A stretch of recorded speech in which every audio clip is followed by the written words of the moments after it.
Channel. আমি আজ আবার তোমাদের সামনে নিয়ে চলে এসেছি একটা নতুন ভিডিও। আজকের ভিডিওর মাধ্যমে আমরা একটা রচনা শিখে নেব, যার টপিক হলো ডক্টর সর্বপল্লী রাধাকৃষ্ণন। আশা করি আজকের ভিডিওটা তোমাদের জন্য উপকারী হবে এবং তোমাদের ভালো লাগবে। যদি তোমাদের ভিডিওটা ভালো লাগে তাহলে অবশ্যই থেকে লাইক করবে, অবশ্যই থেকে শেয়ার করবে, এবং তুমি যদি আমার চ্যানেল নতুন হও তাহলে চ্যানেলটাকে অবশ্যই সাবস্ক্রাইব করে তার নোটিফিকেশনের অলের বেল আইকনটাকে অবশ্যই প্রেস করে রেখে নেবে, যাতে আমি যখনই এই ধরনের এডুকেশনাল ভিডিও বানাবো যা তোমার জন্য উপযোগী হবে তা সবার প্রথমে তোমার কাছে পৌঁছে যেতে পারে। তাহলে চলো এবার আমরা ভিডিওটা শুরু করি।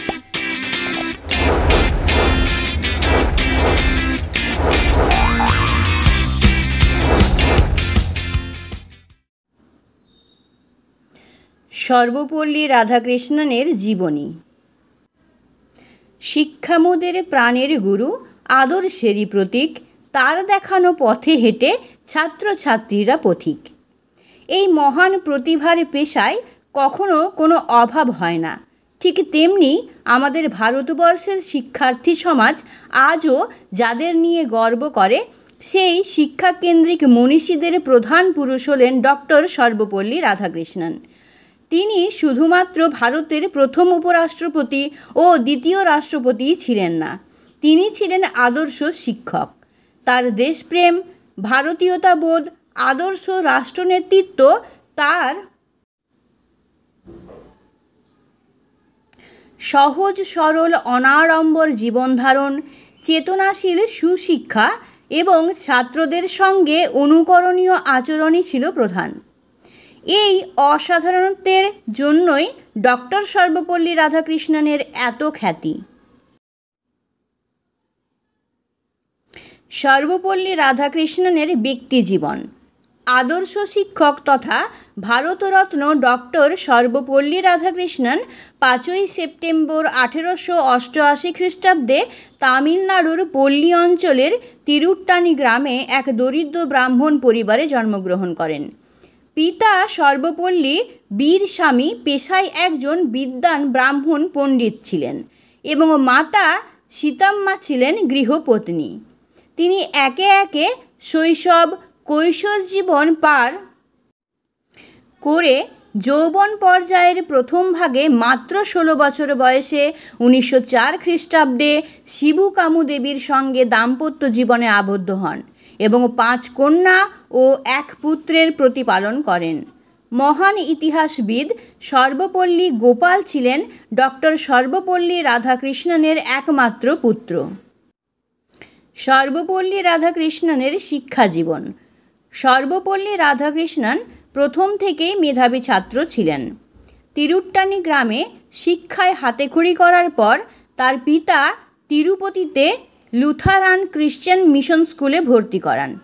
সেখানে 1894 থেকে 1900 সাল যাবৎ শিক্ষা অর্জনের পর ভেলোরের এক কলেজে শিক্ষা গ্রহণ করেন। এরপর মাদ্রাজ ক্রিশ্চিয়ান কলেজে পরবর্তী শিক্ষা শেষ করেন। 1906 খ্রিস্টাব্দে দর্শনশাস্ত্র বিষয়ের ওপর স্নাতকোত্তর করেন। তার বিষয় ছিল বেদান্ত দর্শনের বিমূর্ত পূর্বকল্পনা। শিক্ষাক্ষেত্রে আজীবন কালবৃত্তি লাভ করেন। সর্বপল্লী রাধাকৃষ্ণনের কর্মজীবন। কঠোর পরিশ্রমের মাধ্যমে দরিদ্র পরিবারের অত্যন্ত মেধাবী শান্ত ছাত্রটি 1909 সালে মাদ্রাজ প্রেসিডেন্সি কলেজে দর্শনের শিক্ষক হন।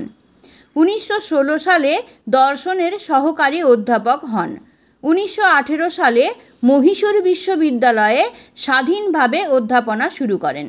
মাদ্রাজ যে কলেজ থেকে তিনি স্নাতকোত্তর ডিগ্রি অর্জন করেন, পরবর্তীতে সেই কলেজেই উপাচার্য হন।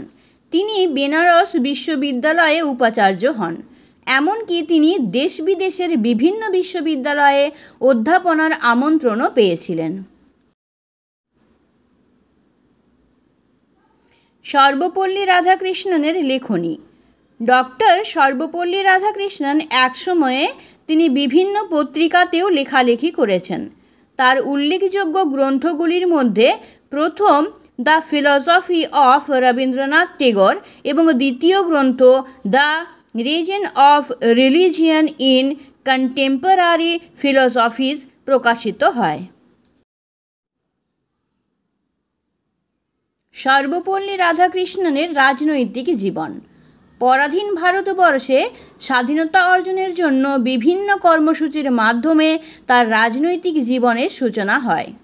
পরবর্তীকালে 1947 সালের 15ই আগস্ট ভারতবর্ষ স্বাধীনতা লাভ করলে জওহরলাল নেহরু সর্বপল্লী রাধাকৃষ্ণনকে সোভিয়েত ইউনিয়নের সাথে বিশেষ রাষ্ট্রদূত হিসেবে কূটনৈতিক কাজগুলি সম্পন্ন করান জন্য অনুরোধ জানালে তিনি স্বমহিমায় কথা মান্যতা দিয়ে কাজে লিপ্ত হন।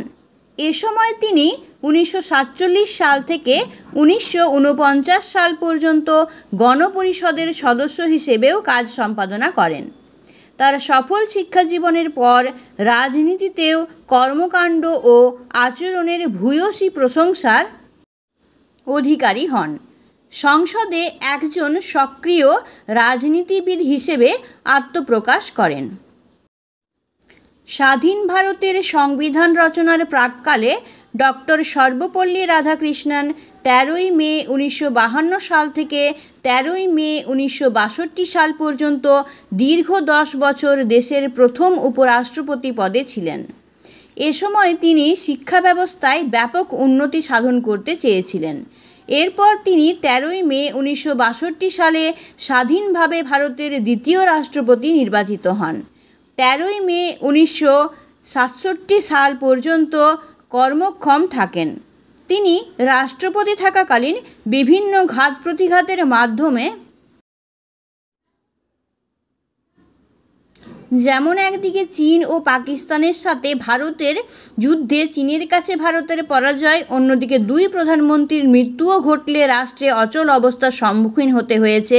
তবে বলা বাহুল্য, তার রাষ্ট্রপতি কার্যক্রম সময়কালে তার গণমুগ্ধ ছাত্রছাত্রী এবং বন্ধুরা তার জন্মদিবস বিশেষভাবে পালন করতে চাইলে তিনি বলেন, জন্মদিনের পরিবর্তে এই 5ই সেপ্টেম্বর যদি শিক্ষক দিবস উদযাপিত হয় তবে তিনি বিশেষ রূপে অনুগ্রহ লাভ করবেন।